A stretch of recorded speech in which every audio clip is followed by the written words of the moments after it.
जय श्री कृष्णा, राधे राधे। ज्योतिष एकाग्र चैनल में आप सभी का हार्दिक स्वागत, हार्दिक अभिनंदन। मित्रों, आप ज्योतिष एकाग्र चैनल देख रहे हैं और आप में इसका हार्दिक स्वागत करता हूं।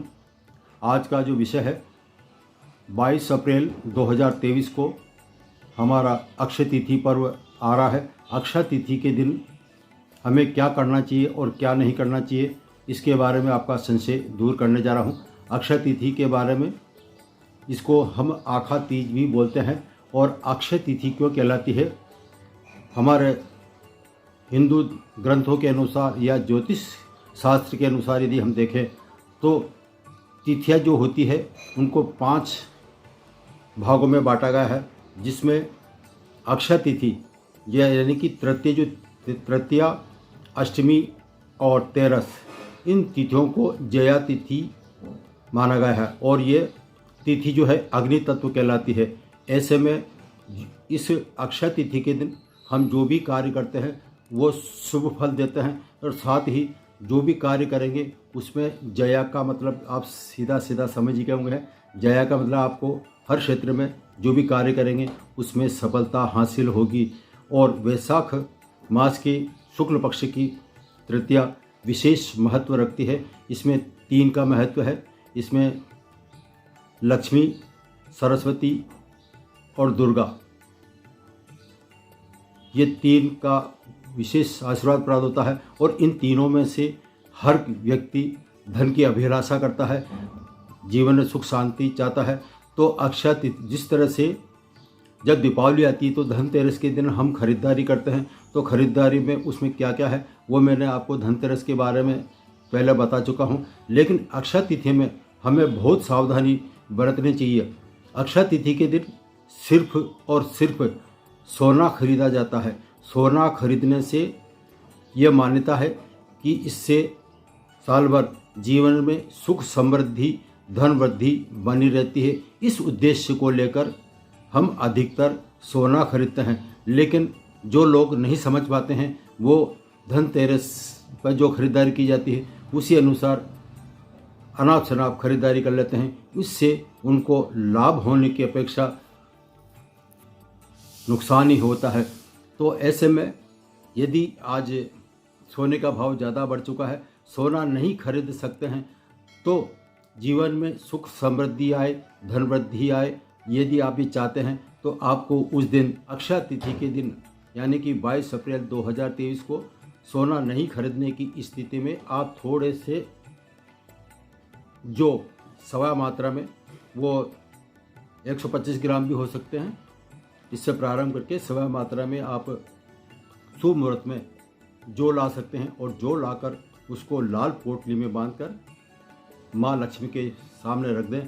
तो ऐसा करने से आपके साल भर जीवन में सुख समृद्धि का दिनों दिन बढ़ती जाएगी और धन का भी विकास होगा। तो ये है धनतेरस के दिन हमें क्या करना चाहिए और क्या उपाय है, ये मैंने आपको जानकारी दी है उपाय के बारे में। अब इस दिन अक्षय तिथि होता है, तो मुहूर्त चिंतामणि के अनुसार, जो मुहूर्त शास्त्र के अनुसार हम देखें तो अक्षय तिथि के दिन विवाह का कार्य भी शुभ माना जाता है। अक्षय तिथि को अबुझ सावा कहते हैं। इसमें चंद्रमा, नक्षत्र आदि जो ग्रह पीड़ित हो उसको किसी को भी नहीं देखते हैं, और सब बाधाएं दूर होकर अक्षय तिथि के दिन विवाह करना शुभ माना जाता है। अक्षय का मतलब शुभता देता है, तो दाम्पत्य जीवन में इंसान इसमें प्रवेश कर सकता है। अब मैं उन गलतियों के बारे में बताने जा रहा हूँ जो अधिकतर गलती कर बैठते हैं। नंबर 1, भूलकर भी उस दिन रसोई के सामान जैसे बर्तन है, स्टील के बर्तन लोग बाग खरीदते हैं या प्लास्टिक का आइटम खरीदते हैं। तो स्टील और प्लास्टिक यदि आप खरीद कर लाते हैं तो ये आपका राहु प्रभावित हो जाएगा। राहु प्रभावित होने से एक तो आपके माँ लक्ष्मी रूठ जाएगी, दूसरा धन का नाश तो हो गई सी, इसके अलावा रसोई के सामान खरीदने से आपके वास्तु दोष आप पर हावी हो जाएगा। इसलिए नंबर 1 यह सावधानी बरतें।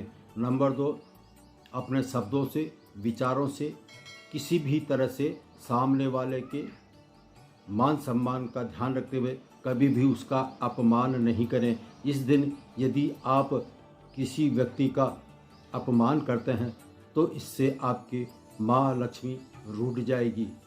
तो नंबर 2 बता चुका हूँ। और नंबर जो 3 है, इस दिन हिंदू रीति के अनुसार अक्षय तिथि मनाते हैं और विष्णु का भी वास हम चाहते हैं। तो इस दिन आप भूलकर भी दुर्गंध युक्त भोजन नहीं करें। एक दिन आपको तामसी भोजन में जिसमें दुर्गंध आती हो, फॉर एग्जाम्पल प्याज, लहसुन, मदिरा आदि, ये दुर्गंध युक्त भोजन एक दिन के लिए टालें तो आपके माँ लक्ष्मी जरूर आएगी। और यदि आप ऐसा कार्य करते हैं, दुर्गंध युक्त भोजन करते हैं, तो माँ लक्ष्मी रूठ सकती है। और नंबर 4 जो है वो अत्यंत बहुत सावधानी जरूरी है। इस दिन भूलकर भी पैसों का लेन देन नहीं करें। इट मीन्स न तो किसी को उधार देवें और न किसी से उधार लेवें। यदि आप उधार देना या उधार लेना का कार्य करते हैं, कहने का मतलब तात्पर्य है कि पैसे का यदि आप उधारी के तौर पर लेन देन करते हैं तो लेन देन करने से ये होगा कि आपकी माँ लक्ष्मी दूसरे सामने वाले के पास चली जाएगी। तो आप पूरे साल भर माँ लक्ष्मी के आशीर्वाद से वंचित हो सकते हैं।